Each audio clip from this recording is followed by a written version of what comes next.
Hi friends, welcome back to Kavitha Arasikere YouTube channel. ಇವತ್ತಿನ ವಿಡಿಯೋದಲ್ಲಿ ನಾನು ಬ್ಯೂಟಿಫುಲ್ ಆಗಿರುವಂಥ ಹಾಗೆ ಸಿಂಪಲ್ಗೆ ಮಾಡುವಂಥ ಎಣ್ಣೆ ಬದನೆಕಾಯಿ ಗೊಜ್ಜು ಹೇಗೆ ಮಾಡೋದು ಅನ್ನೋದನ್ನು ತೋರಿಸ್ಕೊಡ್ತಾ ಇದ್ದೀನಿ. ಇದಕ್ಕೆ ತುಂಬ ಕಡಿಮೆ ಇಂಗ್ರೀಡಿಯೆಂಟ್ಸ್ನ ಬಳಸಿ ಈಸಿಯಾಗಿ ಮಾಡೋದನ್ನು ತೋರಿಸ್ತೀನಿ. ಇದಕ್ಕೆ ಬೇಕಾಗಿರುವಂಥ ಪದಾರ್ಥಗಳು ಮೇಯ್ನಾಗಿ ಬದನೆಕಾಯಿ ಬೇಕು, ಅದು ಉಂಡೆ ರೀತಿಯಾಗಿರುವಂಥ ಬದನೆಕಾಯಿ.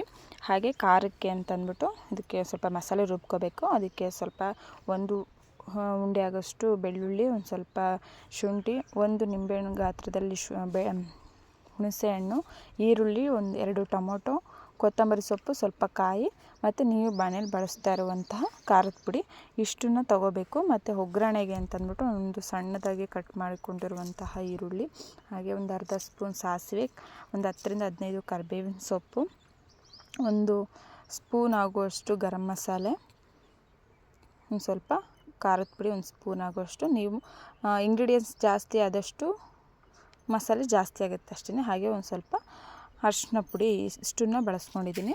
ನನಗೆ ಕುಕ್ಕರಲ್ಲಿ ಮಾಡೋದ್ರಿಂದ ಕಂಫರ್ಟೇಬಲ್ಲು, ಹಾಗಾಗಿ ನಾನು ಕುಕ್ಕರಲ್ಲೇ ಜಾಸ್ತಿ ಮಾಡೋದು. ಅಂದರೆ ಲಿಡ್ ಕ್ಲೋಸ್ ಮಾಡ್ದೇ ಹಾಗೆ ಓಪನ್ ಕುಕ್ಕರಲ್ಲಿ ಮಾಡಿದ್ರೆ ಚೆನ್ನಾಗಿ ಬರುತ್ತೆ ಅನ್ನೋದು. ಅದಕ್ಕೆ ಸ್ವಲ್ಪ ಇದಕ್ಕೆ ಎಣ್ಣೆ ಬದನೆಕಾಯಿ ಸ್ವಲ್ಪ ಎಣ್ಣೆ ಜಾಸ್ತಿ ಹಾಕ್ಕೋಬೇಕು. ಹಾಗೆಯೇ ಸ್ವಲ್ಪ ಸಾಸಿವೆ ಹಾಕ್ಕೊಳ್ಳಿ. ಸಾಸಿವೆ ಚಿಟಪಟ ಅಂತಂದಮೇಲೆ ಸ್ವಲ್ಪ ಕರಿಬೇವಿನ ಸೊಪ್ಪು, ನಂತರ ಸಣ್ಣದಾಗಿ ಕಟ್ ಮಾಡ್ಕೊಂಡಿರುವಂತಹ ಈರುಳ್ಳಿನ ಹಾಕಿ ಫಸ್ಟು ಫ್ರೈ ಮಾಡ್ಕೊಳ್ಳಿ ಚೆನ್ನಾಗಿ. ಈರುಳ್ಳಿ ಎಲ್ಲ ಫ್ರೈ ಆಯಿತು ಅಂತ ಅಂದಮೇಲೆ ನೀವು ಬದನೆಕಾಯಿನ ನೀಟಾಗಿ ತೊಳೆದು ಕಟ್ ಮಾಡಿಕೊಂಡು 4 ಭಾಗ ಮಾಡಿ ಇಟ್ಕೊಂಡಿದ್ದೀನಿ. ಇದನ್ನು ಒಂದು 10ರಿಂದ 15 ನಾನು ತೊಗೊಂಡಿದ್ದೀನಿ. ಬದನೆಕಾಯಿನ ತೊಗೊಂಡು ಅದರೊಳಗಡೆ ಫ್ರೈ ಮಾಡ್ಕೊಳ್ಳಿ. ಅದು ಫುಲ್ ಕಲರ್ ಚೇಂಜ್ ಆಗಬೇಕು. ಆವಾಗ ತನಕ ಇವಾಗಲೇ ನೀವು ಚೆನ್ನಾಗಿ ಫ್ರೈ ಮಾಡ್ಕೊಂಡು ಚೆನ್ನಾಗಿ ಬೇಯಿಸ್ಕೋಬೇಕು. ನಂತರ ಮಸಾಲೆ ಹಾಕಿದ್ಮೇಲೆ ಬೇಯಿಸೋಕ್ಕೆ ಕಷ್ಟ ಆಗುತ್ತೆ. ಇವಾಗ ಎಣ್ಣೆಲಿ ಚೆನ್ನಾಗಿ ಫ್ರೈ ಮಾಡ್ಕೊಂಡ್ರೆ ನೋಡಿ ಈ ರೀತಿ ಕಲರ್ ಚೇಂಜ್ ಆಗ್ತಾಯಿದೆ.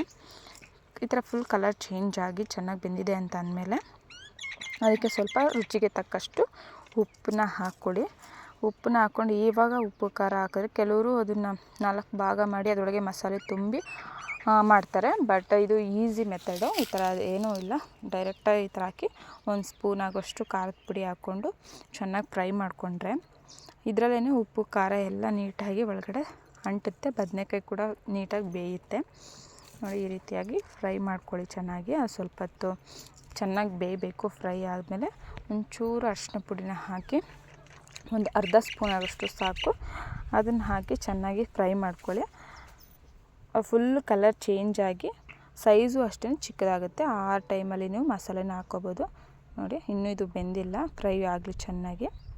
ಅಷ್ಟರಲ್ಲಿ ನಾವು ಇದಕ್ಕೆ ಬೇಕಾಗಿರುವಂತಹ ಮಸಾಲೆನ ರುಬ್ಕೊಬಿಡೋಣ. ಮಸಾಲೆಗೆ ಅಂತ ನಾನು ಸಪ್ರೇಟಾಗಿ ತೆಗೆದಿಟ್ಟಿದ್ನಲ್ಲ.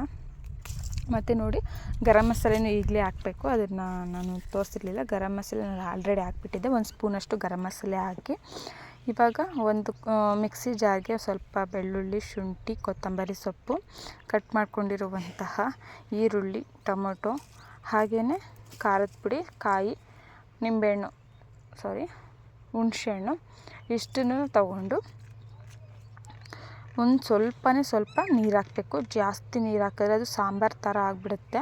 ಹಾಗಾಗಿ ಸ್ವಲ್ಪ ನೀರು ಹಾಕ್ಕೊಂಡು ಅದನ್ನು ಮಿಕ್ಸಿಲಿ ನೀಟಾಗಿ ಆಡಿಸ್ಕೋಬೇಕು. ಅದು ಖಾರ ಗಟ್ಟಿಯಾಗೇ ಇರಬೇಕು. ಏನಕ್ಕಂದರೆ ಆಲ್ರೆಡಿ ಇಲ್ಲಿ ಬದನೆಕಾಯಿ ಎಲ್ಲ ಬೆಂದಿರುತ್ತೆ ಎಣ್ಣೆಲಿ. ಹಾಗಾಗಿ ಅದಕ್ಕೆ ನಮಗೆ ಜಾಸ್ತಿ ನೀರು ಅವಶ್ಯಕತೆ ಇರಲ್ಲ. ಸ್ವಲ್ಪ ಮಸಾಲೆ ಎಣ್ಣೆ ಬಿಟ್ಕೊಳ್ಳೋಷ್ಟು ಬೇಯಿಸಿದ್ರೆ ಸಾಕಾಗಿರುತ್ತೆ. ಹಾಗಾಗಿ ನಾನು ಸಿಂಪಲಾಗಿ ಮೆಥಡಲ್ಲಿ ತೋರಿಸ್ಬೇಕು ಅಂತಂದ್ಬಿಟ್ಟು ನಿಮಗೆ ತೋರಿಸ್ತಾ ಇದ್ದೀನಿ. ಇದಕ್ಕೂ ಸ್ವಲ್ಪ ಕಾಯಿ ಹಾಕಿ ನೀರು ಹಾಕಿ ಇವಾಗ ಲಿಡ್ ಕ್ಲೋಸ್ ಮಾಡಿ ಮಸಾಲೆನ ರುಬ್ಬಿ ರೆಡಿ ಮಾಡಿ ಇಟ್ಕೊಳ್ಳೋಣ. ಒಂದು ಅರ್ಧ ಗ್ಲಾಸ್ ಆಗೋಷ್ಟು ನೀರು ಹಾಕಿದ್ರೂ ಸಾಕು. ತೀರಾ ಅದು ರುಬ್ಬಕ್ಕಾಗ್ತಿಲ್ಲ ಅಂದಾಗ ಇನ್ನೊಂದು ಸ್ವಲ್ಪ ವಾಟರ್ನ ಮಿಕ್ಸ್ ಮಾಡೋದ್ರಿಂದ ಏನು ತೊಂದರೆ ಇಲ್ಲ. ನಿಮ್ಮ ಮನೇಲಿ ಬಳಸ್ತಾ ಇರುವಂತಹ ಖಾರದ ಪುಡಿ ಯಾವುದಿರುತ್ತೋ ಅದನ್ನೇ ಪರವಾಗಿಲ್ಲ, ಅದನ್ನೇ ಹಾಕಿ ಆಡಿಸಿ ಏನೂ ಆಗಲ್ಲ. ನೋಡಿ ಅಷ್ಟರಲ್ಲಿ ಇದು ಮಸಾಲೆ ರೆಡಿ ಆಯಿತು. ಇನ್ನೊಂದು ಸೈಡು ಬದನೆಕಾಯಿ ಎಲ್ಲ ಬೆಂದಿದೆ. ಅದಕ್ಕೆ ಇದನ್ನು ಮಿಕ್ಸ್ ಮಾಡಿ ಖಾರನ ಇನ್ನೊಂದು ಸ್ವಲ್ಪ ಹೊತ್ತು ಎಣ್ಣೆ ಎಲ್ಲ ಬಿಟ್ಕೋಬೇಕು. ಆ ರೀತಿಯಾಗಿ ನಾವು ಒಂದು ಸ್ವಲ್ಪ ಹೊತ್ತು ಬೇಯಿಸಿದ್ರೆ ಎಣ್ಣೆ ಬದನೆಕಾಯಿ ರೆಡಿ ಆಗುತ್ತೆ. ಮತ್ತು ಮಿಕ್ಸಿಲಿ ಏನು ಆಡಿಸ್ಕೊಂಡಿರ್ತೀವೋ ಅದನ್ನು ತೊಳೆದು ನೀರು ಒಯ್ತೀವಲ್ಲ ಅಷ್ಟೇ ಮಾತ್ರ ನೀರು ಹಾಕಬೇಕು. ಜಾಸ್ತಿ ಎಲ್ಲ ನೀರು ಹಾಕಬಾರ್ದು, ಅದು ಚೆನ್ನಾಗಾಗಲ್ಲ. ನೋಡಿ ಈಗ ಬೇಯ್ತಾ ಇದೆ. ಈ ರೀತಿಯಾಗಿ ಇನ್ನೊಂದು ಸ್ವಲ್ಪ ಬೆಂದು ಎಣ್ಣೆ ಬಿಟ್ಕೊಳ್ಳಿ. ಆವಾಗ ಅದು ಫುಲ್ ಕಂಪ್ಲೀಟಾಗಿ ರೆಡಿಯಾಗಿದೆ ಅಂತ ಅರ್ಥ. ನೋಡಿ ಎಷ್ಟು ನೀಟಾಗಿ ಬಂದಿದೆ. ಈಸಿ ಮೆಥಡಾಗಿ ಜಾಸ್ತಿ ಶ್ರಮ ಪಡ್ದೇ ಈಸಿಯಾಗಿ ಮಾಡಿಬಿಡ್ಬೋದು. ಇದಕ್ಕೆ ನಾವು ಕಾಂಬಿನೇಷನ್ನು ರಾಗಿ ರೊಟ್ಟಿ ಮಾಡ್ಕೊಂಡಿದ್ದೀವಿ. ರಾಗಿ ರೊಟ್ಟಿ